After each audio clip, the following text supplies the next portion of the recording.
How about if we invite him to this special businessmen's banquet? I said, that's a great idea. I went and saw Tom the next day and I said, Tom, I know you said not one more time, but would you give me one more thing? He said, okay, I'll do it, but only on this condition. This is it. I said, well, let's go to it and then we'll talk.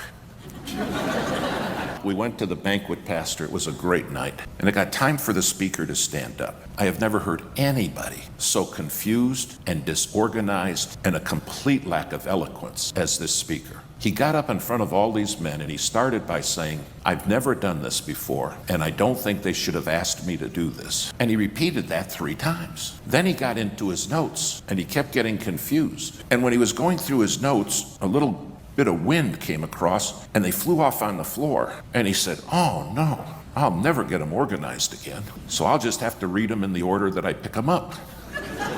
So he picks this page up and it says point 7. Now we haven't heard point 1 yet. It was horrible. And he kept losing his place. He's sweating. It's coming off his forehead. It's getting all over his Bible, all over his papers. And then I got ticked off. I said, Lord, I got Tom here. Look at what you brought.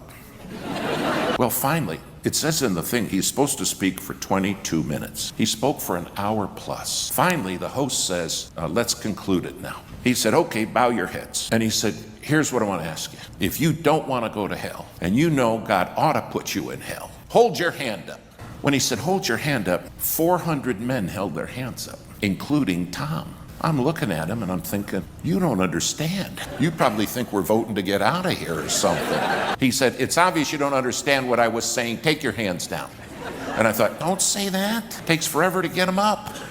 And he did the whole thing again, only louder. And he said, you don't want to go to hell, and you know God ought to put you in hell because you're a sinner, but you want Jesus to save you tonight. Hold your hand up. That's what I meant. And all the hands went up again. And I'm looking at my friend Tom, and Tom's crying. Tears are coming down. And he looked at me and he said, David, is this what you've been trying to tell me? And I said, well, kinda.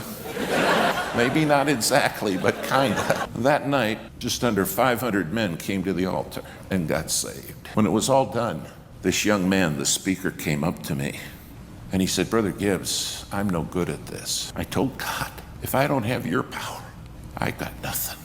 And he said, Brother Gibbs, I was terrified tonight, but God took over.